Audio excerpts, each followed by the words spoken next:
Okay, so what we'll be doing is through a case-based approach, we'll be viewing the spectrum of genetic disorders which cause epilepsy in children, and thereby we will also learn how to plan genetic testing in different scenarios. So, if you look at the history of gene discovery in the human epilepsies, we find that the first gene was discovered way back in 1995, and this was the acetylcholine receptor gene, which is actually associated with autosomal dominant nocturnal frontal lobe epilepsy. After that, we have come a long way. Initially, for the first 10 years, it was mainly the channelopathic genes which were being discovered. After that, uh, with the advent of the next generation sequencing technology being more and more refined, we found that there has been explosion of these genes which have been discovered, and almost now we have more than 400 500 genes which have been related to epilepsy which have been discovered. So, just a very quick recap for the students that what is how our genome functions. So, if we have a look at our genome, 70% is the non-coding area, 30% is the coding area, which consists of 20,000 to 25,000 genes, which is the exome. And this DNA has to be transcribed onto an mRNA, and the complementary base pairs are generated onto the mRNA from the DNA. And the mRNA, actually, the messenger RNA, actually first reads this DNA and removes the introns at the splice sites and takes the complementary base pairs from the exons.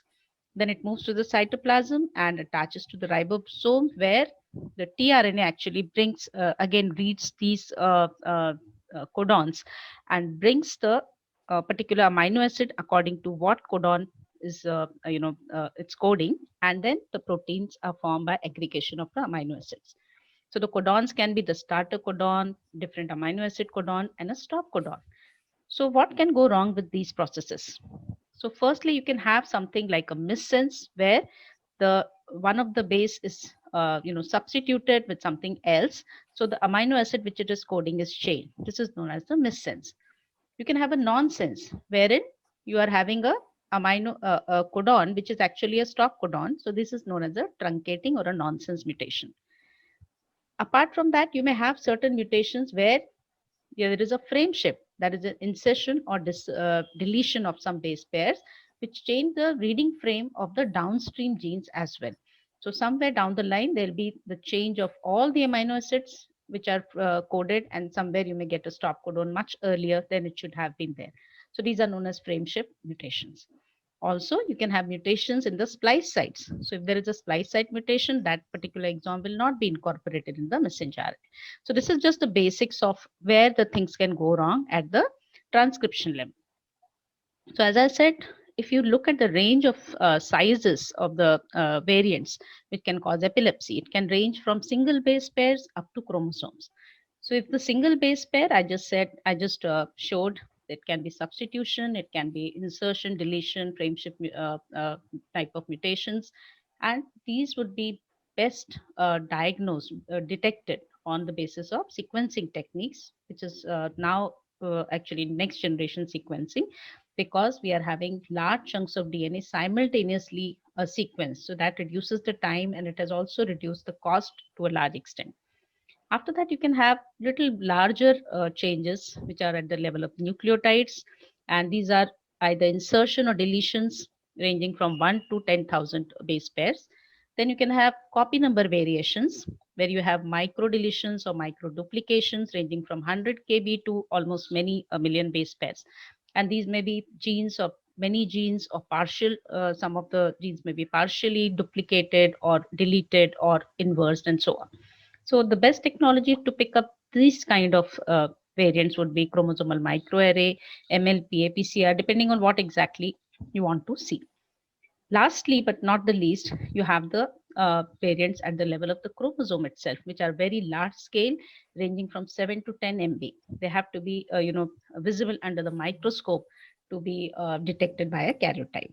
So these chromosomal rearrangements, you will not be able to detect by these techniques. And similarly, these techniques cannot detect large scale chromosomal rearrangements. So whenever you are planning for any genetic test, you have to first decide what is the causative mechanism for that particular disease, and then decide on the testing. So let's take this case. Now, this is a child who came with multiple febrile seizures, febrile status epilepticus, and EEG was initially normal, and then it became, frontally dominant multifocal discharges, and brain MRI was normal, and then she started showing a cognitive decline. So here, obviously, we are thinking of a Dravet phenotype. So, which test will be used to confirm the diagnosis? So, for that, we need to know what is the genetic basis of this condition. So, if we read about Dravet syndrome, we find out that most of them are point mutations in the sodium voltage gated sodium channel gene, the alpha subunit. 2 to 3% only are chromosomal rearrangements, 20% remain unknown, and there are also certain other genes which can give rise to Dravet like phenotype. So, which genetic test will pick up this abnormality? Once we know that these are point mutations at the level of the base pair, then we know that we have to make use of the next generation sequencing techniques. So, this child we subjected for exome study. So, now I'll spend a couple of seconds on how do we read a clinical exome or any other exome report or any next generation sequencing. The report is usually sent like this. So you have certain numbers, certain figures, okay, and the final interpretation of it. So what you find is that at the nucleotide position in this, what does it say? At this nucleotide position within the coding region of this SCN1A gene, a variant has been identified, which is substituting guanine for adenine. And this is giving rise to a protein change at 361 codon from glycine to aspartic acid. The amino acid has changed, which is giving rise to a change protein. So this is a missense mutation. If suppose here it was written TER or X, that which amino acid is being generated here, we don't know. So that is what is would be probably a truncating mutation. And then we should also see whether the gene is associated with disease, that we have already read. Is the variant known to be causative? So you should also read the fine print of the report. So what is the fine print telling us? That the missense mutation in this domain has previously been reported in a patient affected with Dravet syndrome. So these are already usually part of the reports. And they have also said that this variant has not been reported in the normal or human databases. Then how do they decide that whether it is likely pathogenic? Because they have again written that the in silico predictions, these are certain softwares, algorithms, etc., which are deciding whether the variant is likely to be pathogenic by testing in different kinds of softwares, that how the change function of the gene changes, what protein is it altering, what function of the channel is it altering, and so on. So this is also telling us that the reference codon is preserved across species. So this is important for survival, and any change in this codon will definitely be labeled as a pathogenic. So whether this is a de novo or an inherited variant, how will we know that? So for that, we need to do the parental studies. So if the parents are also carrying the same gene, then this will be inherited. If it is not there in both of the parents, then mostly it is de novo. But we should also keep in mind parental mosaicism, where their leukocytes may not show the variant, but it may be present either in the germline or in some somatic cells. And of course, why we do this is for some practical importance, which the next speakers will talk about, the specific therapeutic actions and prognosis related to the report. Now, if we see this family, this girl has Dravet syndrome. Her brother has FS plus. Her father has FS plus with absences. The grandmother had FS plus. The grandfather, sorry, and great grandmother also had FS plus. But if you see, draw the full pedigree, you find that some members of the family also had, with myoclonic, with absences, with atonic, and this lady also had just GTCS. So there is a wide spectrum of the phenotype here, only even if it is with the same gene. So the same gene variant can give rise to different phenotype, and that is what is known as phenotypic variability. And if you see here, these are some members who are carrying the gene but not having the disease. These are asymptomatic carriers. So this is what is your incomplete penetrance. This is not expressing in all the members, because even though it is autosomal dominant, as well as the asymptomatic carriers are also there. So this is what is the concept of incomplete penetrance, as well as this kind of a family affection with the multiple types of seizures can also be due to some other genes, which I'll tell you later. So this is what is known as genetic heterogeneity. So I think these concepts we can gather from this huge family tree. And what is important is that the same variant in the different parts of the sodium channel. For example, if it is more in the, if it is affecting the domain which is voltage sensor or pore forming region, which is critical for the sodium channel function, then they may give rise to a more severe phenotype, even if they are missensed. Otherwise, mostly truncating variations would be more damaging. So you can have the spectrum of KEPS plus, which may be having just febrile seizures, to the severest phenotype, which is the Dravet syndrome. So if this lady wants to know what will happen to their kids, will their kid get febrile seizures? Will their kid get epilepsy? It's very difficult to counsel and predict the prognosis here, because this is very complex inheritance, even though it is following the monogenic kind of inheritance here. So here it is very difficult to counsel for the recurrence because of many other modifier genes, or what are the other factors which affect the expression of this gene in different individuals is still largely unknown. So when we get the results of exome studies, the most common result that we get is a variant of unknown significance. And this would be much more if we do, more extensive, if we use more extensive technologies like whole exome or a, whole genome. So what can be the causes of true negative? That means there are certain limitations with these kind of tests, like if you are if the variant is in the non-coding area, like in introns, or the exons are having poor coverage by nature, if it's a mitochondrial DNA or a somatic mutation, if there are large size copy number variations, as I showed you, because these tests are not built to detect them. There can be translocations, balanced translocations, tandem repeat expansions. So these will not be reliably picked up. But there can also be causes of false negative reports. That means the variant is there in the exomes only, and but you are not able to pick up. So that the most common cause for that would be inadequate phenotypic information which you have provided the lab with when you have requested for the test. If you don't give the correct phenotypic handles, the algorithms that the programs that actually look for the variant may not look for those variants of interest. So, and sometimes the pathogenicity of some variants has not yet been established. It is not yet entered into the database. So they may be labeled as VUS. And sometimes there is inadequate depth or coverage of genes of interest. So in the last example, which I showed, the depth was showing around 130. So it should be at least 20 to 30. That is the number of times the gene has been sequenced. So reanalysis may have to be done in a very typical phenotype like a Dravet syndrome, and you may ask them to again have a relook with new phenotypic features that you have detected, which may help to look for the variant of interest. So always give more precise information about the phenotype. And if this also does not yield any variant, then the next step would be to look for any copy number variations by doing a chromosomal microarray. Now the question arises, should we do whole genome or whole exome or a targeted epilepsy panel? So till recently, the targeted epilepsy panel used to be the favorite because it was the more cost effective and it looked at all the epilepsy genes of interest. But as more and more genes are discovered to be associated with epilepsy, we are now shifting towards the whole exome or clinical exome at least, which will detect at least all the uh, uh, variants which are associated with epilepsy, which has not yet been included in the panels. The panels also have to be updated with time.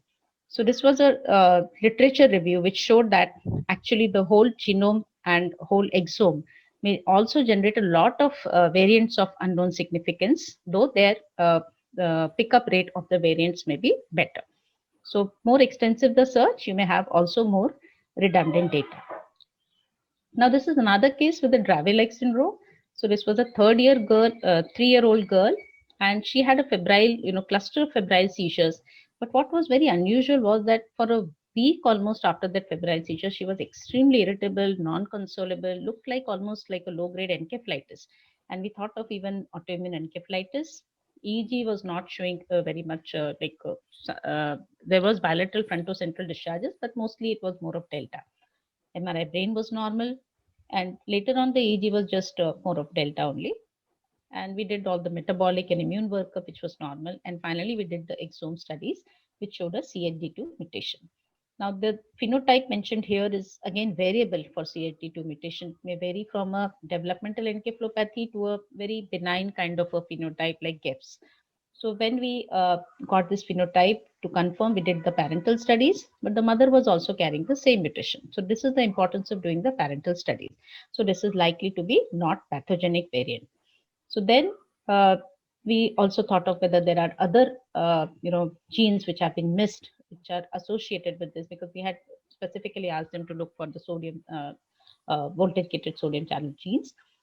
So we asked them to, they actually wanted to plan another child. So we asked the lab to have a relook and a reanalysis was ordered. And this in silico CNV analysis, so this can be performed on the same pipeline.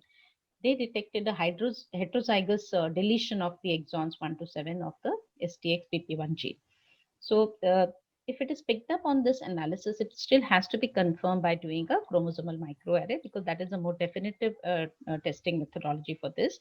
So, we did the microarray, and what it showed was a 131 kb deletion of exons encompassing the exons of 1 to 7 of the STXBP1 gene. And this is consistent with GEPS9 type. So, this is usually having a benign prognosis. So, this helps us to decide the further course and also counsel them for the next child. And when we tested the parents again for this with the microarray, this deletion was not found in them. So what is this STXBP1?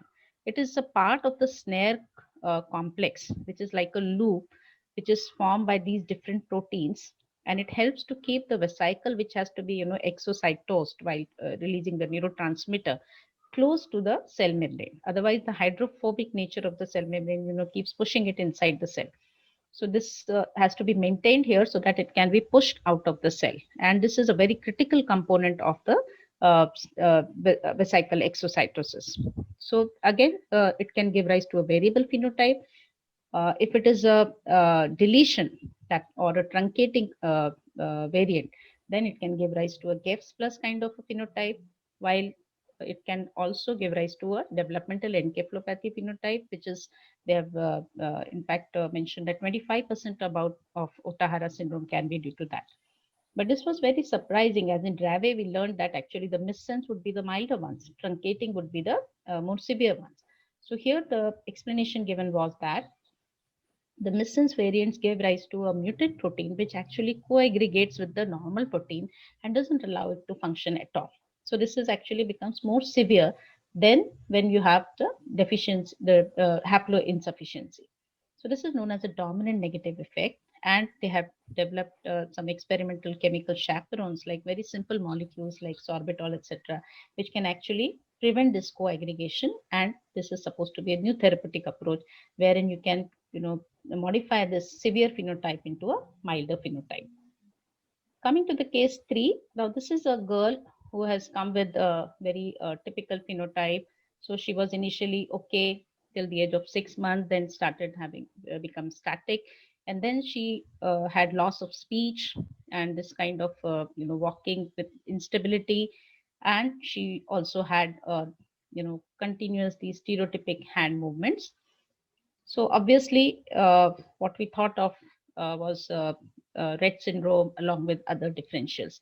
Her EEG was showing she also had 2-3 episodes of seizures. Her EEG was showing very frequent multifocal discharges.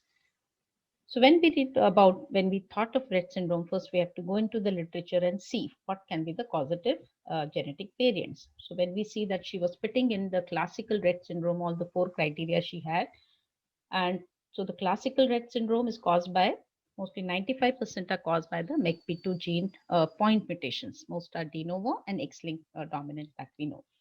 While the atypical ones, if there are only partial features, then you need to look at what can be the genetic causes. So if the child has 2 out of 4 of these criteria, plus 5 out of 11 of these criteria, then you label them as atypical Retts. And they can, apart from MECP2, which is present in 73%, you can have CDKL5, which causes from very early onset, and FOXG1 from the congenital variant, and many other milder variants. And the spectrum is still expanding. There are lots and lots of almost pages of the names of genes written. So when we decided that, okay, she has features of typical Rett syndrome, let us first do the MECP2 gene analysis. Now we know that this is a point mutation. So the study which we will need to do is a clinical exome or a whole exome. So because they had financial issues, a research basis whole exome was done, and sure enough, it showed a pathogenic mutation variant in the MECP2 gene. So here we still need parental studies because the variants may be upgraded or downgraded as the new information is generated. The databases may keep changing. So MECP2 has a very important function. It is a modifier. It is a transcription modifier. It is having epigenetic functions, and it regulates the synaptic function and neuronal patterning. Epilepsy can be seen in 60 to 80%, but the caveats are that stereotypical autonomic or oculogyric movements may be misdiagnosed as seizures. EEG can be abnormal even without seizures, and they have given in all the four stages the EEG can be diagnosed, have certain particular changes. So the neurons are actually very small, as well as have less dendritic density as compared to the normal neurons. And as I said earlier, it is an important gene function modifier by not only depressing the transcription or activating the transcription, opening the chromatid from the histones, or even compacting them. So all these mechanisms will actually lead to changes in the translation, thereby leading to changes of catecholamines and neurotransmitters. And that is why the phenotype is, a mixture of all these and not just ID and epilepsy. Coming to the next case, now this is a 5-year-old boy brought with global delay, had variable tone, early onset seizures when he had brief absences which were controlled, and then he continued to have GTCS and myoclonic seizures, and also had fair skin, dysmorphic features, retinal pigmental mottling. So we thought of a phenylketonuria kind of a phenotype and a neurotransmitter disorder because he had very severe dyskinetic movements. His EEG was showing very high amplitude delta mixed with spike waves, which were frontally dominant. So here again we did exome studies to rule out, because in to send a neurotransmitter profile in India is very difficult. So we sent the exome studies, and again it showed the CHD2 mutation variant, which was again confirmed in the parents because mother carried the same mutation. So this was non-pathogenic. So now, meanwhile, the child got admitted in our ward with the non-convulsive status, and then we noticed that he had a lot of these features of Angelman syndrome. He had a very happy demeanor, flapping kind of limb movements. So then we asked the lab to have a relook whether this can be Angelman syndrome. So if we first go to the literature of Angelman syndrome, there are four mechanisms which can cause. The commonest is the microdeletion of this 15q11 to 13, which is having the severest spectrum in the out of the four types. And the test to detect this would be actually methylation studies, FISH or CMA. The 5 to 10% are caused by mutation of the UBE3A gene or the imprinting defect, the imprinting center defect. This is again a mutation here. So these would be detected by exome studies only. And the last 2 to 3% are caused by the uniparental disomy. So you are having both the paternal copies of the chromosome. So either you have a deletion on the maternally inherited chromosome, or you have a double copy of the paternal chromosome. So the best test to pick up most of the Angelmans would be to do a chromosomal microarray or FISH or methylation studies, because you can pick up the large variety of the Angelman, which is because of microdeletion. But because we had already done exome study, we asked the lab to have a relook at this area. And sure enough, we got this report that this was showing that there is a microdeletion. And on in silico analysis, they found that this deletion is almost 3.3 million base pairs. And this is encompassing most of the genes which are found in the Angelman syndrome.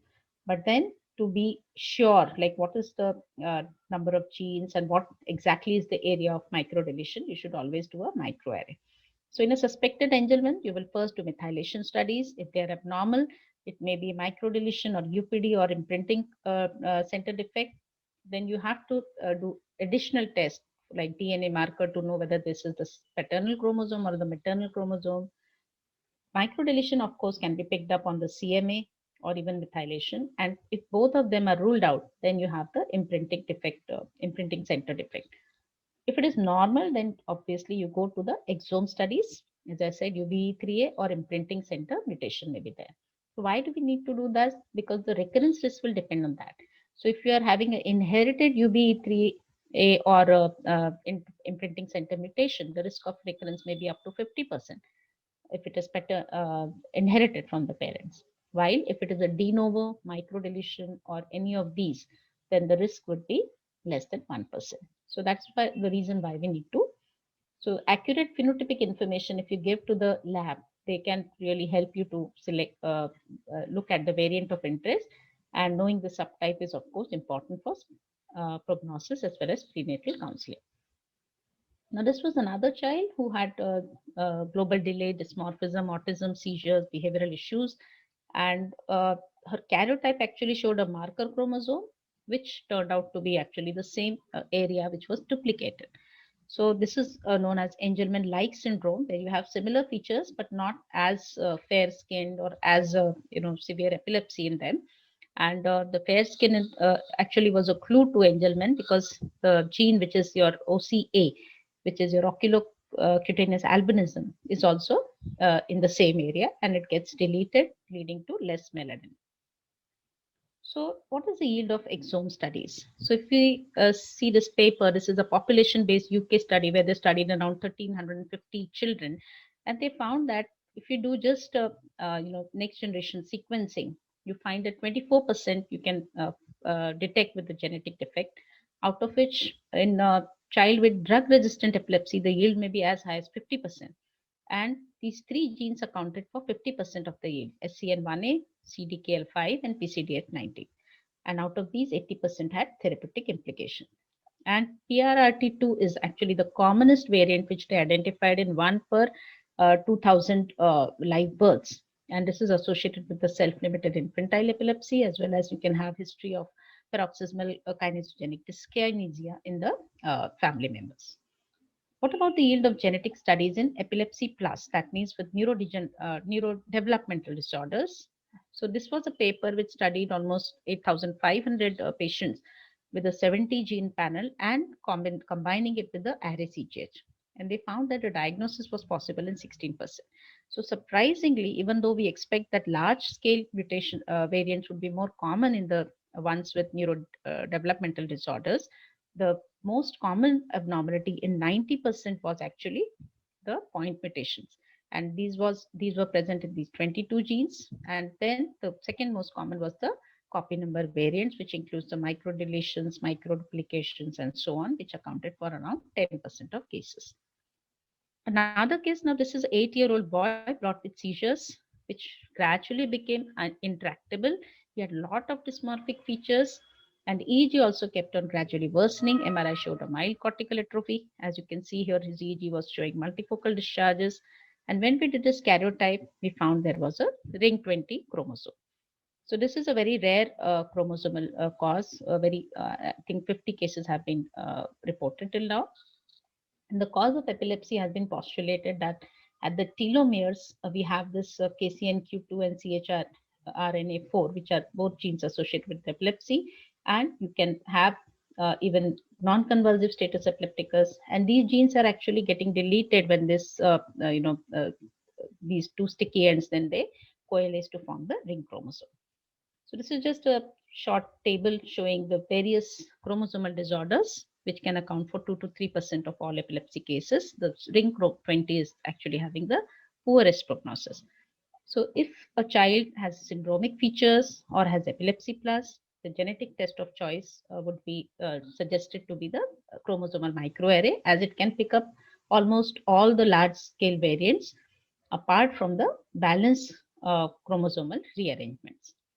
And if it is not positive, then of course you can go to the karyotype. Now, what about the idiopathic epilepsy? The so-called, as Madam said, idiopathic is now called as genetic. So the genetic generalized and the genetic focal epilepsies. So these the GGs make up about 25% of epilepsies, but there is less of monogenic kind of pathology here as compared to the developmental encephalopathies. But in large population-based linkage studies, they found that almost 30% of these patients will have are carriers of the copy number variants which are larger than 2 MB, and this is much higher in the cases than the controls. And but strongest association with the odds ratio of 36 was found with a hotspot at 15q13.3, which is quite near to our Angelman area. And these were the other uh, CNVs. And 30% of the family members also who carry the CNV develop epilepsy. So why the remaining 70% don't develop? It is still under study, because there may be some role of modifier genes or epigenetic mechanisms. And so the general risk to siblings or offsprings in such a situation would be offered as 1 to 3%. And they have also noticed it is more if mother had epilepsy rather than father, or if the younger age of onset in the proband was there.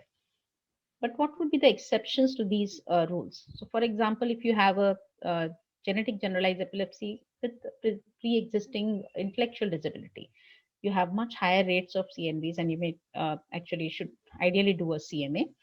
If there are additional features like ataxia, cognitive decline, obviously you will think of a progressive myoclonic epilepsy or very early onset GG, like you will have to rule out GRUT1. So here, exome studies would be indicated.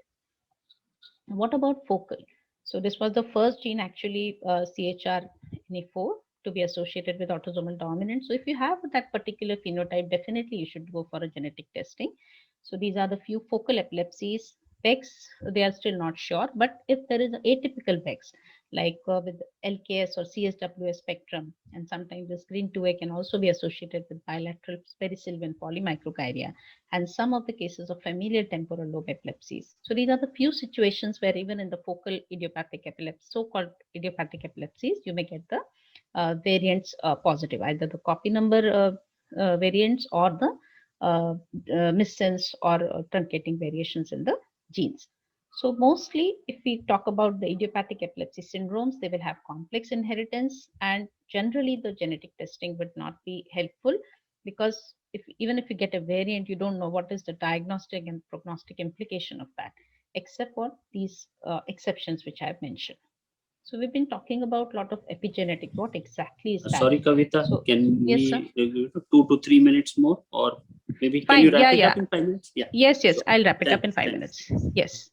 So this is the epigenetic means that your achromatin is actually very close, very tightly wound around these histones, and so when it gets these tails are having the methyl group or the phosphoryl group. So as I said, MECP2 is one of the epigenetic modifier.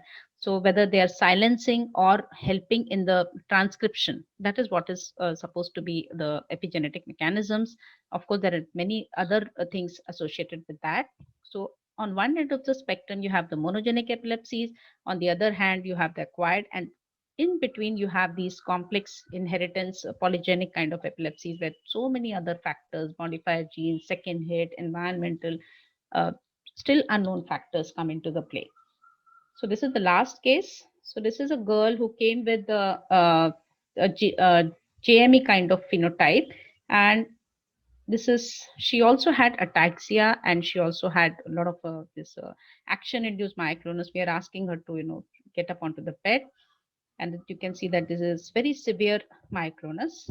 And then her younger sister also came with similar complaints, and the younger brother also. So when she had come, she came in status. We loaded her with phenytoin, and next day her EG was normal. So initially, because of the PME kind of a spectrum, we planned for all the investigations, which we then canceled because we said that this is not looking like a PME. And when we read the PME, which has actually a good and bad periods, is more likely to be a Unverricht-Lundberg disease. So we canceled all the investigations, and we just sent her, PCR to a lab in Finland, and sure enough, we got the CSTB gene showing the dodecamer repeat. So this will not be picked up on any exome study or in your CNVs also. So this is what is the importance of making a correct phenotypic diagnosis. So as we just to summarize, in a suspected developmental encephalopathy, exome will have 50% yield almost without dysmorphism, but with ID, exome again may have more yield than CMA. If you have dysmorphism, more likely to have better yield with CMA and karyotype. If no specific features are identifiable, exome with or without CMA. Idiopathic epilepsy syndrome, not much role of genetic testing, except for the exception that I've already told. And the newer pipelines are actually getting now better and better at picking up these copy number variants, and future maybe you may need just one test for detecting all the range of these. And something known as parental mosaicism should also alert us, because normally we say the risk of recurrence would be 1% if you are not finding it in the parent, but then you can also, because of the mosaicism, this risk may increase. So the take home messages: characterize the phenotype carefully, review literature for the genetic causes for the particular phenotype, select the test accordingly, provide the accurate phenotype to the lab to increase the yield, be prepared for a VUS. It is the commonest abnormality that you will get, and be prepared for reanalysis after rephenotyping, order another test if required. Sometimes it can become a diagnostic odyssey. You can have complex inheritance because of so many features like alternative splicing, the epigenetic mechanisms. We don't know the role of the non-coding areas yet. So always involve a clinical geneticist in planning, interpretation, and prenatal counseling and so on. So I acknowledge the help of Dr. Chaitanya Datar, because we required a lot of genetic inputs for this talk, and my colleagues, Dr. Umesh, Sujit, Vivek, and Pavan, and my fellows. Thank you very much for your patient listening. Thank you, Kavita, for the excellent talk. I think for the question and answers, we'll take it at the end of the entire session. So we move on to the next talk, and I invite Dr. Archana Desukar for the second talk. She's going to talk on hope of precision medicine in genetic epilepsy. So Archana is a consultant pediatric neurologist currently at Sheffield Children's Hospital. She is for the International Child Neurology Training Network under the aegis of ICNA and CLAE. He's the coordinator for the pediatric neurology rounds and the Project ECHO through the McMaster's Hospital. And the areas of research: refractory epilepsies, ketogenic diet, ESES, and SUDEP. And he is probably the pioneer for the hospital to take the lead and set up the epilepsy program at McMaster's Hospital. And he's been a member of multiple associations and an invited speaker as well. So over to you, Rajesh, for your talk.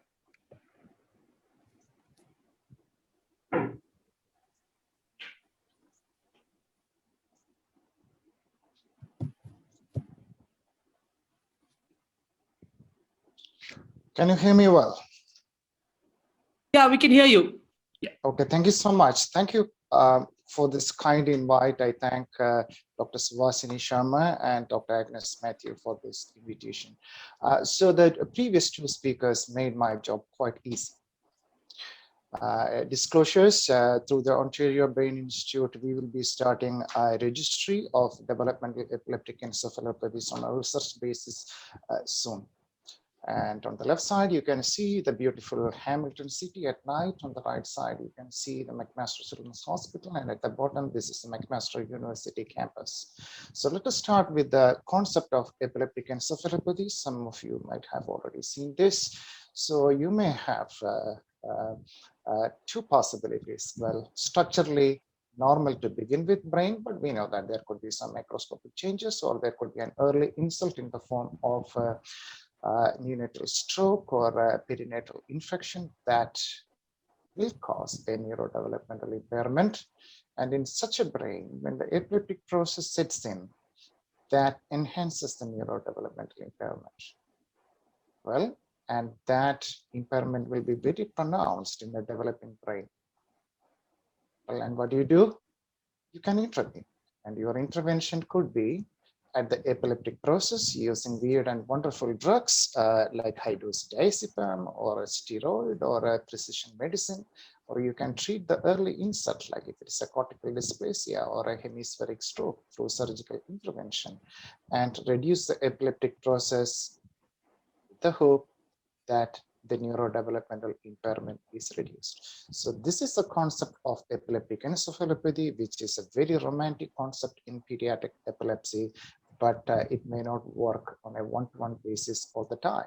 So let us start with a case. It might look very similar to what Archana has presented. So this boy was born at 38 weeks, a normal antenatal and immediate birth period.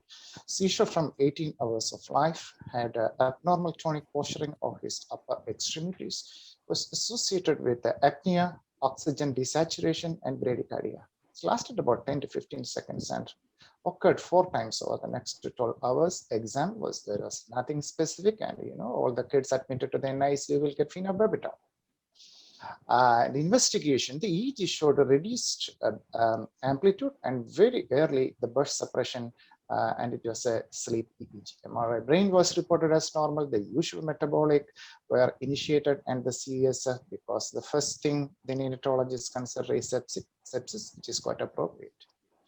And this is the second EEG, as Archana showed. You can see on the right side, which is in red, the posterior head region, you can have a seizure originating, and then as it continues and wanes off, you can see the seizure starting from the left posterior head region.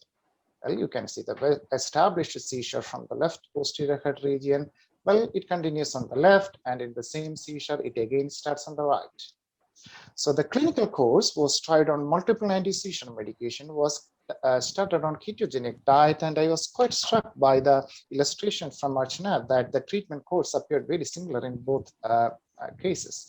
And my question to you is, which drug should have been tried? If anybody wants to answer in the chat box, you are welcome. Otherwise, because of the brevity of time, I am moving ahead. So this is the clinical and EEG diagnosis: encephalopathy of infancy with the migrating focal seizures. In olden days, they were called as migrating partial seizures of infancy. And the seizure onset should be in the first 6 months of life. And as I mentioned, that there has to be a characteristic EEG pattern, and progressive deterioration and microcephaly, and lack of a significant familiar or etiological context. That is also important to make this diagnosis.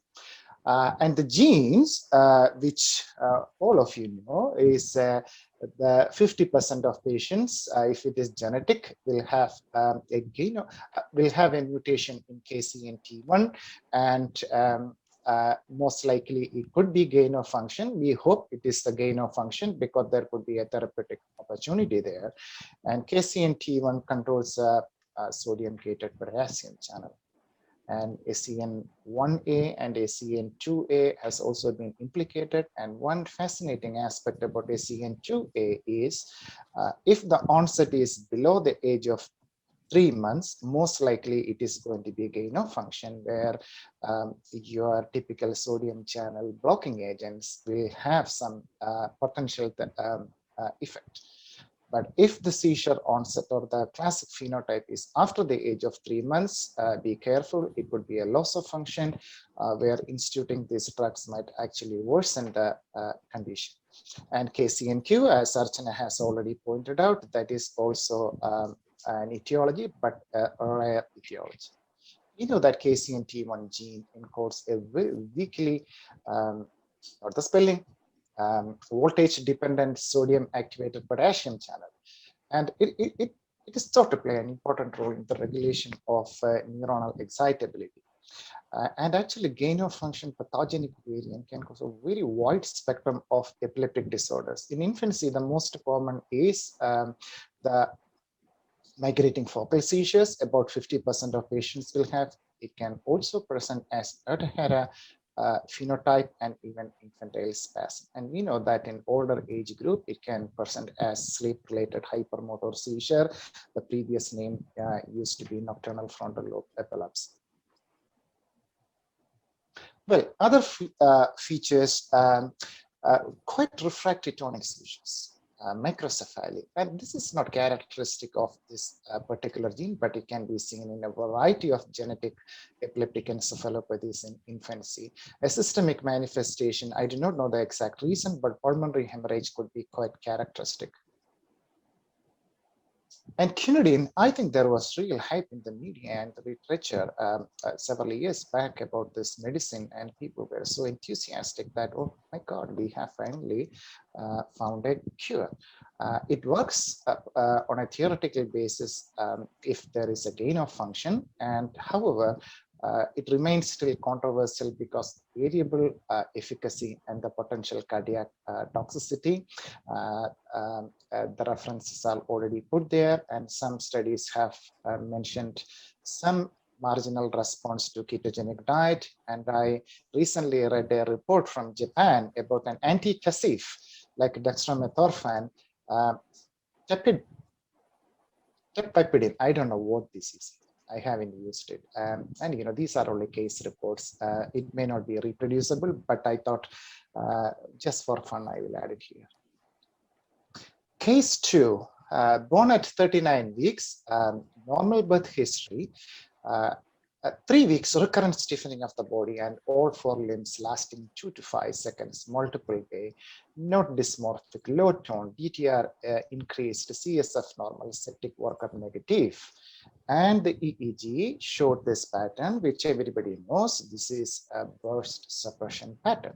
So what would be the diagnosis? I think the exam, your diagnosis is going to be, because of the stiffening, that could be a spasm. So early onset spasm, burst suppression, you might think about Ohtahara syndrome. Well, I'm going to change the words. So same patient, 39 weeks, normal birth history, 3 weeks, recurrent jerks of the body, not stiffening. Rest of the parameters are normal and the EEG is same. Burst suppression. Because of the jerks, you will diagnose it as early myoclonic encephalopathy, because I just changed 2 words. Well, what if happens I combine the recurrent stiffening of the body and all 4 limbs and jerks of the body and all 4 limbs? Well, the rest is same. Then what will you do? The EEG is same. Well, you can continue the argument. And that is what we have observed over years. People there, my God, I'm not sure how many residents failed because they said Ohtahara instead of EME. But this is a mixed, can have mixed feature. The EEG is usually an invariant pattern in Ohtahara, and it is seen predominantly in sleep in myoclonic encephalopathy. Ohtahara syndrome, you know that it is defined by the brief tonic seizures or tonic spasms and burst suppression both during awake state as well as the sleeping state. And EEG will transition from burst suppression to hypsarrhythmia pattern, but just like hypsarrhythmia or ESES, these are age-dependent EEG patterns and they are going to disappear at some point, and here it will be 6 months. And Ohtahara, people who believed in this syndrome mentioned that the brain malformation are more common and genetic etiologies are more common, like gene etiologies, though there could be some inborn errors of metabolism. And the rest, let us move on. Early myoclonic encephalopathy, same, but myoclonus is an essential feature. And sometimes you can get this massive erratic myoclonus. And tonic spasm can occur, but it is very rare. Interictal EEG is enhanced or seen exclusively during sleep, the burst suppression pattern, and sometimes it can evolve into atypical hypsarrhythmia pattern, but here the burst suppression can last up to 4 years. And this could be an interictal EEG during the wakefulness, and then sleep, it can become burst suppression. But to me, as a hardcore clinical pediatric epileptologist, I am not a genetic epileptologist, I always look for other causes. It's a differential diagnosis including non-ketotic hyperglycemia, propionic acidemia, methylmalonic acidemia, glutaric acidemia. Sulfite oxidase deficiency is a very interesting syndrome. I have seen only one case, but that is a typical exam question. Menkes disease, Zellweger. Treatment, you can try anything you want, but most of the time it is not going to work. And in the olden days, these were the charts we learned, and we taught the residents that this is how you differentiate between Ohtahara syndrome and early myoclonic encephalopathy, which I no longer believe. So the torture is over. Good news. Well, this is the term you should be using now. Early infantile developmental and epileptic encephalopathy. So somebody finally thought, let us stop this unnecessary discussion and merge them together, because otherwise it doesn't have much prognostic or clinical implication. So this is according to the proposed ILA classification and definition of epilepsy syndromes in neonate and infancy. Still, it is open for comments till 15th of June or July. If you do not agree to that, feel free to put your comments in the ILA.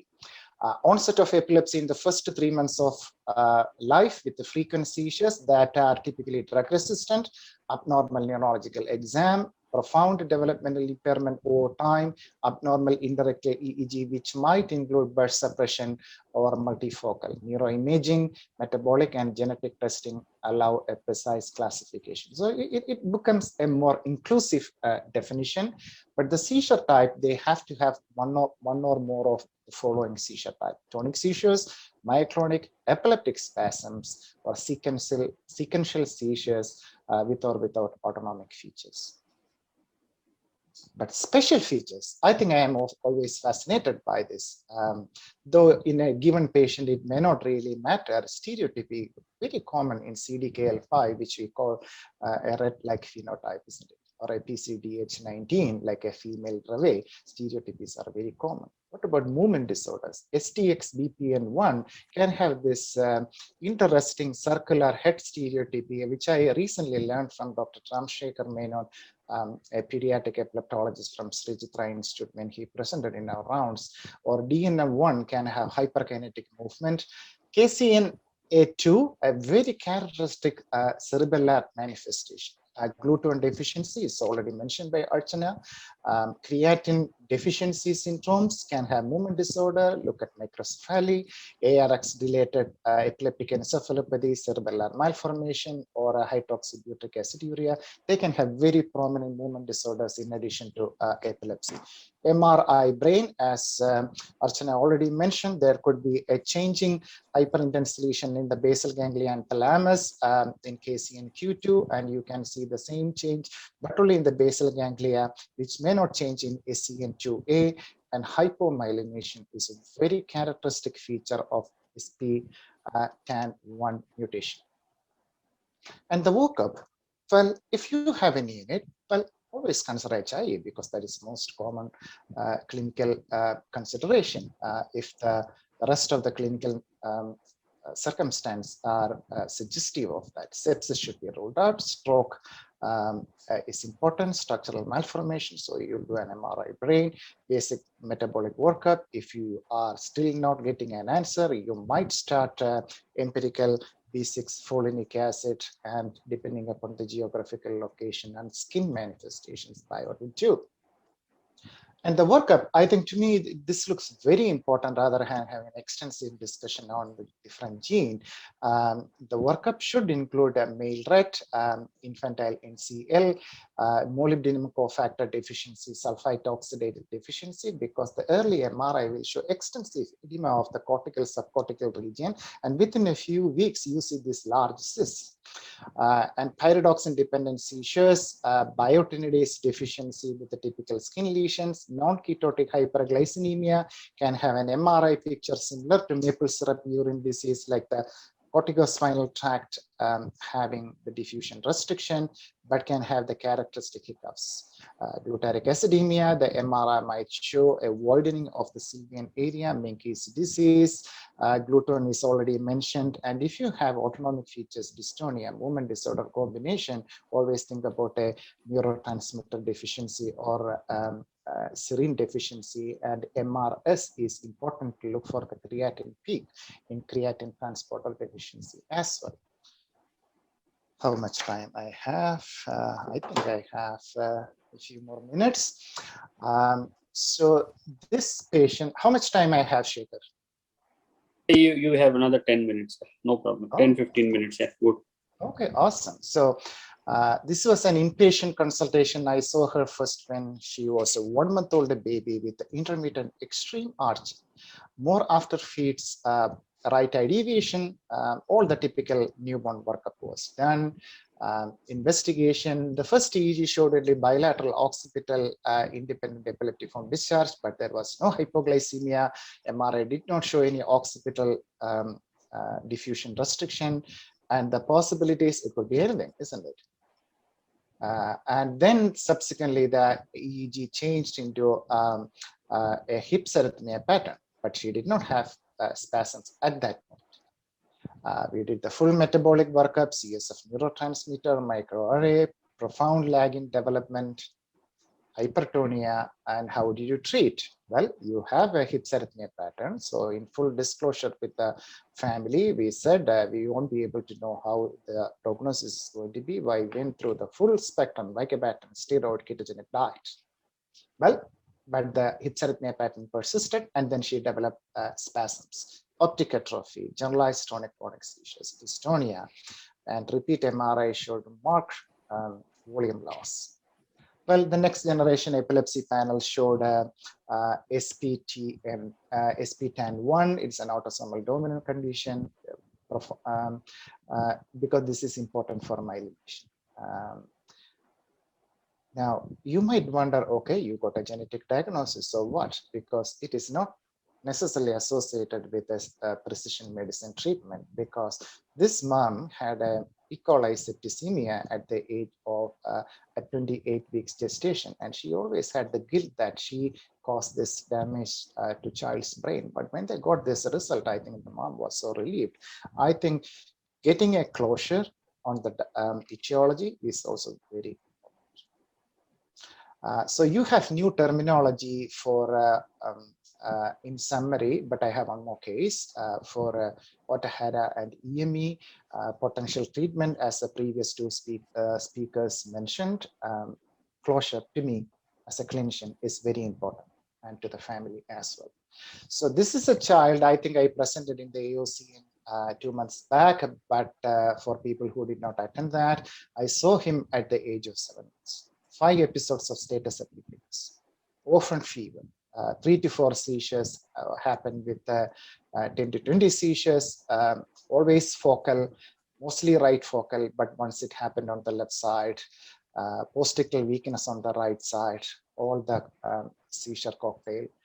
Diagnosis, MRI brain normal, microarray genetic panel pending, EEG asymmetrical high voltage left post, but no epileptiform discharge. That is the typical manifestation you see in Dravet syndrome. Terrible seizures, but the EEG does not show epileptiform discharge. So Dravet was a possibility, and another possibility is that of a bottom of sulcus focal cortical dysplasia, because we thought it was always on the right side. We thought about ketogenic diet.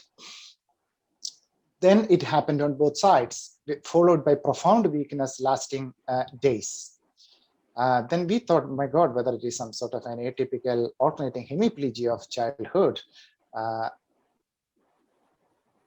Well, you had to always consider this weird and wonderful stuff when you have seizures on both sides.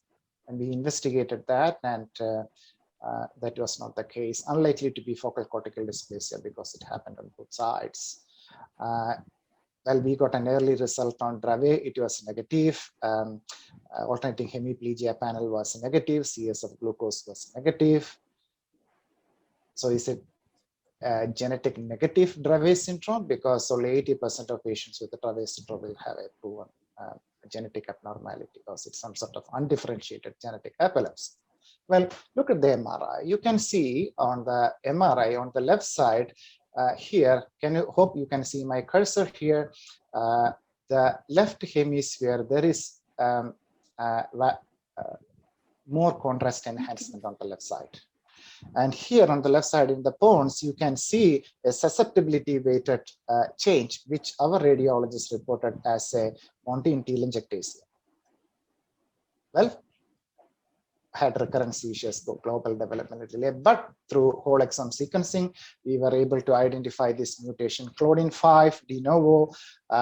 That was actually a pontine calcification, which is supposed to be characteristic for this syndrome. This is an unpublished data. There are 5 other cases which is being written up. This controls a tight junction, and that limits the diffusion of small hydrophilic molecules and regulates the glucose transport and blood-brain barrier. And that is why you saw that impressive gadolinium enhancement on one side. See the enhancement. And this is the pontine calcification. So I will stop here. I think I dedicated 15 minutes for the discussion. Thank you very much. I have to leave at sharp 8 o'clock.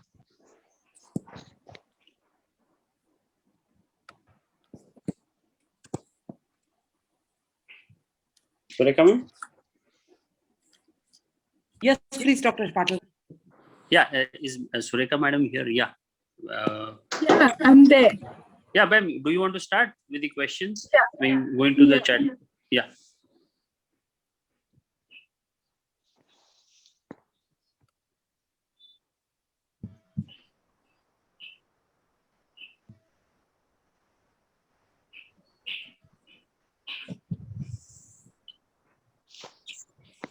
The first question is, are there any children with GLUT1 deficiency with normal lactate and CSF glucose?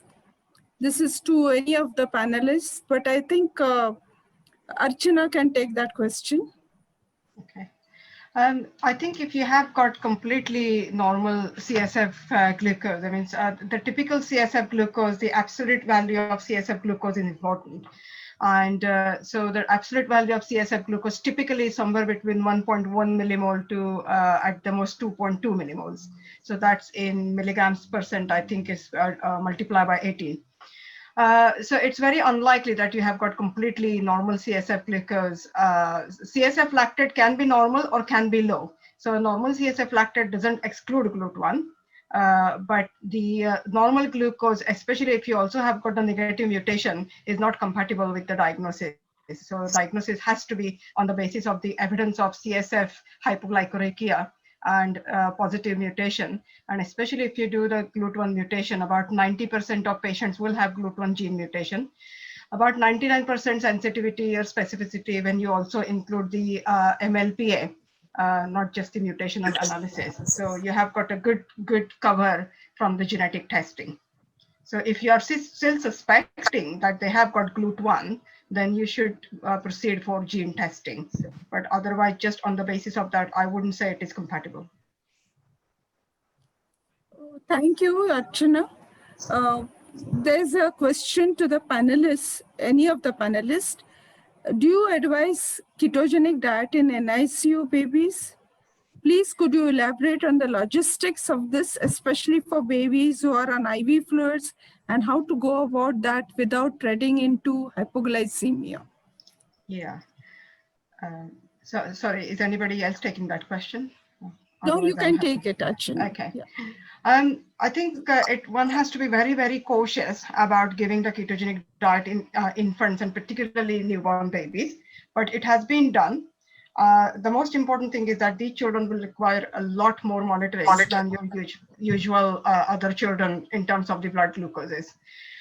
Because especially if they are IUGR babies, they already have got low supplies or low reserves for hypoglycemia, then you have to be extra cautious actually.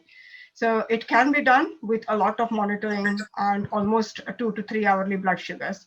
The smallest child I have done is the first girl that I presented to you, where we started the ketogenic diet when she was 5 weeks of age actually. So it's almost still a newborn baby. So that's when we started the diet. But again, with a lot more careful monitoring. These children obviously, most of us do not actually fast children when they start the ketogenic diet nowadays. They are often started as an outpatient, but my policy is to admit all infants. But for the neonates, you will need to make sure that they don't go hypoglycemic, they don't go hyperketotic. So they will require a lot of monitoring. There also needs to be calculation because they might be getting the breast milk. So your ketogenic formula will need to be adjusted, accommodating the breast milk as well. But often infants tend to have ketosis quite quickly, and usually you might get away with much smaller ratio of the classical ketogenic diet. You might not need to go as high as 3 to 4 to 1. So usually maybe just 1.5 to 2:1 might actually just give you enough ketosis, but it can be done with a lot of monitoring. Over to you, Shekhar. Please take over. Yeah, Rajesh, there's a question specifically for your role of spectroscopy in neonatal seizures. So maybe you could take that one.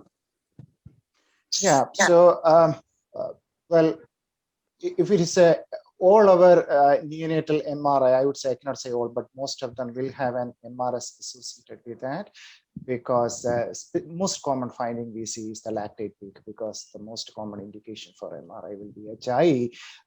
But we had a weird and wonderful findings. We always look for abnormal peaks, and once in a while we get the result. And I even remember, but not in the immediate neonatal period, but about creatine deficiency, which we picked up. So our protocol, the radiologist MRS, is part of a newborn MRI, unless there is a specific other indication. But the question always comes, where are you going to put the VOXs? Their typical placement would be in the thalamus, basal ganglia, and the tritonal.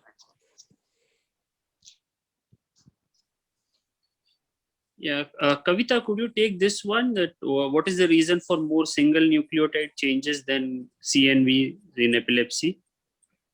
Am I audible? Yeah. Yeah, because my video is not working, though I've started it. So the question is, what is the reason for more of single nucleotide variants, right? Instead of the CNVs. Hello? Correct.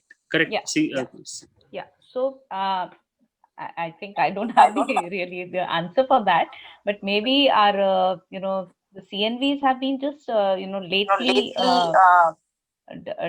discussed and explored as a cause of epilepsy, as compared to our whole focus on the ion channels and synapses and the genes which are encoding them. So maybe with time, more and more CNVs may be detected. So rather than just having the base pair related variants, we may see more and more the tandem repeats or other kinds of CNVs, or maybe even the micro deletions, micro duplications, etc., rather than just those single nucleotide. Probably the focus was more there, and maybe with time, as we explore the genome more, probably we may get more of these variants. But I'm not sure whether this is the right answer to this, because there is so much of genetics to be explored, and I'm not also a geneticist to really answer that. If there is somebody here who's a geneticist, can that person take this question, please? but I think you were perfect, Kavita. Right answer. Okay, thanks. So I So, don't know really the right answer. Yeah, thanks. No, I think what you said was appropriate, in the sense that probably with testing and advent of new testing mechanisms, maybe you would see a change over time. Okay, so maybe there's one more question in the chat box. This is like sodium channel blockers like lacosamide, mexiletine, lidocaine in gain of function sodium channel mutations. Any experience? Anyone want to take it? I think Archana can take it. Yeah, well, I think, I have not actually used other sodium channel blockers, because most of the times the straightforward ones like carbamazepine and phenytoin seem to do the trick. But I think because though the lacosamide is a sodium channel blocker itself, but I think there is a difference between the because lacosamide works on the slow channels, and then the carbamazepine and lamotrigine work on the fast channels. So lamotrigine would be equally effective because it is a sodium channel blocker. But I think I don't have any experience of mexiletine and lidocaine, because I think you are essentially talking about therapy that is well proven, that can be titrated, that can be safely given, and that can be given as a long-term treatment. You're not going to be able to do that with lidocaine anyway. So I tend to stick to either carbamazepine, phenytoin, oxcarbazepine, lamotrigine. I have not used lacosamide in these specific situations, so I don't have much experience of that. But my hunch is that because it works on the slow channels rather than fast channels like carbamazepine, it may not have the same effect, but I'm not 100% sure if that would be the case. So I still have one patient on SCN8. Yeah. Okay. Tried on phenytoin but developed significant gum hyperplasia. So mother was really worried. So I tried the carbamazepine, but I didn't get the same response as phenytoin. Then I thought, why don't I try lacosamide? I didn't get any response at all. So, but these are just isolated cases. Unless we do all the cases and analyze the response, it will be very difficult to come up with the difference.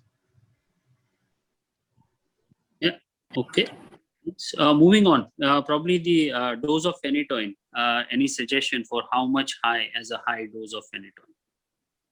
I tend to go by the levels actually. So we tend to monitor phenytoin's levels closely. And I know that our standard maintenance dose of phenytoin is somewhere between 5 to 10 milligram per kilo per day in 2 divided doses. Often you end up giving 3 times a day in infants because they metabolize phenytoin quite a lot faster. It has got zero order kinetics. So I usually monitor the phenytoin levels. And if it is evident that these infants are actually better controlled on a sort of relatively high level of phenytoin than the sort of low therapeutic range of phenytoin, then you adjust the dose accordingly. The highest dose of phenytoin I have used in somebody is about 12 to 14 milligram per kilo per day to maintain those sorts of levels. But beyond that, I do start to get worried actually that how high can one go really. But because we monitor the levels quite carefully, I think it is less of an issue. And all infants basically metabolize the phenytoin differently. It also depends on the preparation of phenytoin, whether you are going to get adequate levels or not, because especially if you are giving it through the nasogastric tube, it often gets stuck to the tube and then it doesn't get absorbed. Then also, if you give it quite close to the food intake, then again, it doesn't get absorbed. So all those things need to be looked at actually, whether it is given through the tube, what preparation have you got, is it given 1 hour away from the food intake, and then your levels actually. So, but that's the highest I have gone, not more than 15 per kilo, to be honest, so far. Okay. So staying with GLUT1. So question is, can GLUT1 present as neonatal seizures? And what would be the recommended hours of fasting for the GLUT protocol CSF TAP in infants less than 1 year and between 1 to 5 years? Right, okay. Because the standard recommendation for GLUT1 CSF analysis is 6 hours fast, and I can understand that might be difficult for infants and the newborn babies. But in those ones, I would recommend a fast of 4 hours.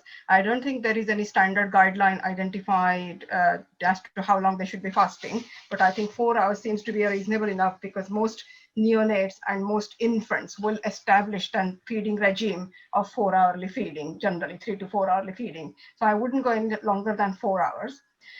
Whether it can present as neonatal seizures, it's not the beyond the bounds of possibility. It very much depends on the residual amount of GLUT1 protein you have got. And if it is something that present in early infancy, it equally could present as neonatal seizures. And that is the reason all newborn babies who start having seizures should have glucose measured in the blood as well as in the CSF. It could present. But most of the children tend to start actually showing epileptic encephalopathy in the first few months of life rather than neonates. But theoretically, I think it is possible, depends on the residual function. So just to add to that, most of the children who present with the seizures in the neonatal period or early infancy, most often get a CSF analysis, because at that point in time, the diagnosis consideration is not GLUT1, because people will be wondering about encephalitis or an infection. So in that case, if you really find a low glucose, don't just attribute that to infection, Exactly, yeah. but consider the possibility of GLUT1 very high. So the standard pre-planned lumbar puncture comes into play only in other situations where you have reasonably ruled out other things, and then you have a strong clinical suspicion of GLUT1. Okay, Rajesh, sticking with you, among neonates with EIEE or Ohtahara's, how early steroids or ACTH can be given? Yeah, so the literature, especially from Japan, they are replete with information on steroid and ACTH, but the response is not very promising. Whatever you try, you might see some changes, especially those who progress to infantile spasm. Steroids may have a marginal effect, but at the end of the day, all treatment modalities are not associated with the great outcomes, unless you have like a modifiable something. Can I ask a question, please? Yeah, yes, ma'am. I just wanted to know, in cases where you do epilepsy surgery, especially in infants, before doing any epilepsy surgery, suppose it's a focal cortical dysplasia, do you do a genetic testing before surgery? Well, I can start and then probably Archana and Kavita can say. So recently, 2 weeks back, Dr. Eileen Wiley presented at our International Child Neurology Teaching Network Grand Rounds, and this specific question was asked to her. Her answer was, people tend to use genetic investigations quite early in management. And her opinion was, if the clinical feature, MRI and the video EEG is consistently and concordantly localizing to one lesion, she will just go ahead with the surgery. Only in doubtful cases, the genetic result will have any real implication in the management. I think there is a lot of thinking about going for epilepsy gene panel, even in focal structural epilepsies, because they often do have focal structural abnormalities, particularly mutations such as DEPCD5 that can be associated with focal cortical dysplasia and dominant transmission. So I think at least in the UK, there is a strong move towards actually moving to whole exome sequencing all infantile onset epilepsy, and even if they are going for epilepsy surgery. I think the notion here is that having a genetic abnormality does not preclude epilepsy surgery. So even if you had DEPCD5 mutation, and if you have got very clear localizing concordant epilepsy surgery target, one should still go ahead with that. I think the epilepsy, for example, if you had somebody with Dravet syndrome and then they also had either a focal cortical dysplasia or hippocampal sclerosis, then their story is slightly different actually, because there are lots of literature evidence and reports to indicate that the outcome of hippocampal surgery or temporal lobectomy in this population is not particularly good, though they might have a concordant seizure phenotype. There's not much about the focal cortical dysplasia in conjunction with the Dravet syndrome. And I do have a couple of patients who have got dysplasia in addition to Dravet syndrome. On the other hand, I also have had children who basically presented with infantile onset epilepsy, very focal nature of seizures, evidence of focal cortical dysplasia, but actually the child's epilepsy remitted and the phenotype was more consistent with the PRRT2 mutation. There was a very strong family history in the mother, the aunt, and the other aunt and the grandmother. So it was clearly a generational sequence with PRRT2 mutation, and the epilepsy was related to that, but the child actually had focal cortical dysplasia, and I investigated this child in the epilepsy surgery pathway as soon as I saw her at the age of 3 or 4 months, something like that.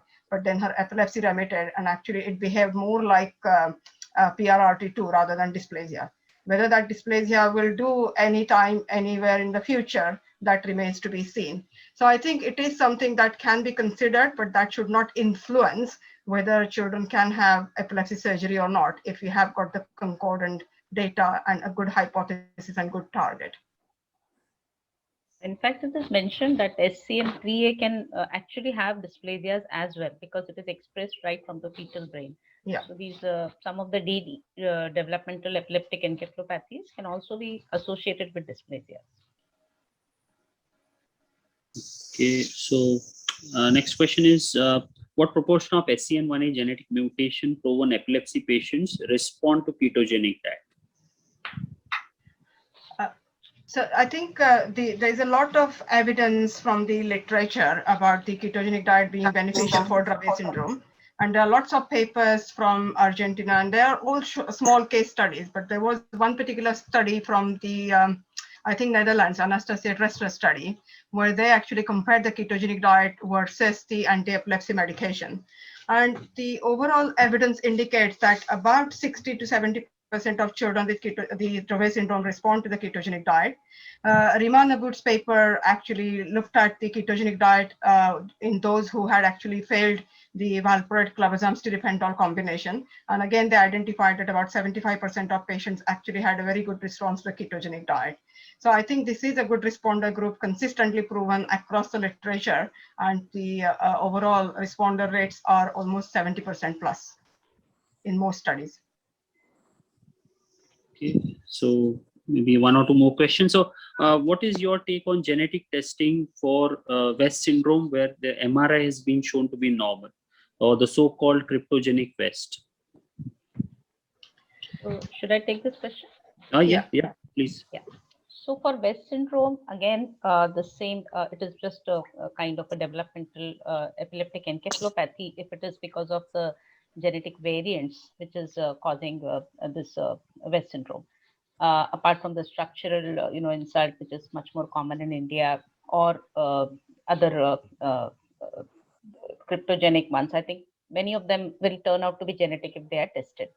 So the approach would actually remain the same, as we have seen that almost 50% of the drug-resistant epilepsy, which will include the West syndrome as well, the DEE spectrum, they are likely to have a yield on doing the exome studies, and most of them would have a monogenic kind of a defect, like ARX and all those kind of. STXBP1 is also associated with some of the West syndrome, but there are many genes actually, which may not be just channelopathy genes, but also having an effect on the the synapses, neuronal development and the maturation of the nervous system, indirectly affecting the excitability of the brain. So ARX and all mutations have been actually, this is actually a gene located on the X chromosome, and there are many other genes. So exome studies would be the best study to perform for a West syndrome child if it's cryptogenic. What is the percentage yield in these patients of cryptogenic West that you get positive genetic reports? I'll have to see, ma'am. I don't remember the exact figures as of now. But what they've given is that in the DRE spectrum, that is the drug-resistant epilepsy, or in a DEE, that is the developmental and epileptic encephalopathy, the yield of the most common are those CDKL5, SCN1A, and PCDH19. But the phenotype of SCN1A and PCDH19 is quite different. But the CDKL5 can come with infantile spasms, along with the ARX, STXBP1, and so many other genes. So I would say that the general DEE yield of exome studies would be around 50%, which is pretty high. So I don't have the figures right now for specifically for West syndrome. Okay. Because in our experience, we've not had such a good yield. Most of our cryptogenic, we don't get any genetic really positive reports. Actually, ma'am, in the West syndrome group, even many of the structural, like the tuberous sclerosis and all, would be actually having their own genes. And then those which are having metabolic etiology, like biatinase and all, will have those will also be counted as genetic. So maybe the genetic yield would be somewhere again around 50%. But I'm not sure about the figure. We'll have to see. I'm not remembering the exact figure. Archana, do you do genetic studies in all your cryptogenic West where you have no symptomatic? Yes. Yeah, I think again in the UK there is a move to do whole exome sequencing for all early infant epilepsy. So actually, in fact, as of from next week, the epilepsy gene panels are going to stop and everybody will just go into the whole exome sequencing. And unless there's a very specific phenotype like ring 20 expected, I think then they will all go through the whole exome sequencing. And the yield, again, it is something on the Department of Health website, and then the NICE website, that the yield from the whole exome sequencing in West syndrome or early epilepsies is close to 1/3 to 50%. And because it will have the bearing on the treatment in some instances, it will also have the bearing on the genetic counseling and also further investigation, because a normal MRI in a baby with West syndrome doesn't mean anything at all, really. You might be missing something and they will inevitably require another MRI when myelination is complete around 2.5 years of age with high resolution protocol. So the normal MRI doesn't always reassure you that this is a cryptogenic one. So I think I would support that we do genetic studies in all of these, because the yield is high and it has got significant implications in terms of treatment and monitoring and further investigations. Shekhar, are there any more questions? Well, one just for Kavita, is there any database where we know that the given clinical condition, how much is caused by CNVs, how much by mutations or any other mechanisms? If you have gone through the literature and you have found any database to answer this question. I think OMIM, Dr. Datta had told me that there is something called as phenotyper or something on the OMIM, where you actually put these phenotypic handles and you keep on narrowing down the diagnosis. I'll just message on the group once I'm not remembering that exact. If Dr. Datta is he Phenomizer? Okay. Yeah. So that is what. So that can be used to actually build up a particular phenotype by adding the handles which are specific. For example, if a child has got intellectual disability, if a child has got some particular type of like fever-induced seizures, if a child has got multiple types of seizures, myoclonic, atonic, whatever is the handle in that child, if he is very fair, if he has some hair abnormality, skin abnormality, so all those which you think could be contributing to a particular syndrome, you need to put it in that algorithm, and it can give you a set of diagnosis or set of genes which may be causative for that particular condition, and then you read about the literature about those genes and see whether your phenotype of the patient is matching with them, and then decide the genetic study based on them. So many a times you may not get any answer, but sometimes these algorithms do help. Okay, and the last question, what is the experience for everyone, but probably use of carbamazepine? How early have you actually used or initiated? I have used it in newborn period actually. So I have started carbamazepine even in newborn period when the history fits and very clear phenotype that appears to be of SCN2B and or any gain of function mutation. So I have used it in infants as well actually. So you can use it in infant. Again, the metabolism needs to be looked at and the levels need to be monitored as well, very similar to phenytoin.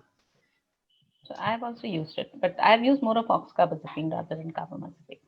If the first 2-3 drugs have failed, then we have used it in the newborn period also. Okay, last, which is coming just now, specifically for Dr. Archana, your experience for classic diet versus the modified Atkins diet. Sorry, classical versus modified. Okay, I think the studies don't show actually any difference in the responder rates in the classical versus modified. My usual practice is basically all the younger children, those under the age of 5, I tend to go for the classical diet. Those who have got GLUT1 deficiency, definitely classical diet, because this is one condition where the degree of ketosis is very important, because we know normally degree of ketosis does not always relate to your seizure benefit or response. But for the younger ones, I always go for the classical because it's a lot more easily done and portion sizes are smaller, and so intake is usually not a problem. Slightly older age group, 5 years plus, then we start moving more into the MCT diet. And then the modified can also be done around the same age. So I do have a sort of mixture of modified and the MCT diet in the mid-childhood and the older age group. But all the young ones under the age of 5 are on classical. All those with GLUT1, the young ones, especially if they are going through, get fed through the gastrostomy, classical, always classical. A couple of my GLUT1 patients are actually on the MCT diet, not classical ones. Thank you. Ma'am, I think ketogenic diet is a different talk altogether. So yeah, I think I'm more than happy to kind of discuss that separately if you need. Okay. Ma'am, you want to say a few last words? I think we finished. It's been a wonderful session, and we hand over to Anne to end the session, please. Thank you very much to my wonderful moderators, Dr. Patil and Dr. Rajadiksha, and to our speakers for a great session. A lot of practical tips and difficulties, especially with the carbamazepine, the difficulties with neonatal ketogenic diet and everything. So thank you so much for being with us, and hope to welcome all of you for the next session, which the session's flyer has been flashed over. Please be with us on our date on Saturday at 6 o'clock. Thank you. Thank you, Thank Audrey, you and very thank much you, for Anne, having for us. giving us Thank this you. opportunity. Bye. Bye, everyone. Bye. Bye.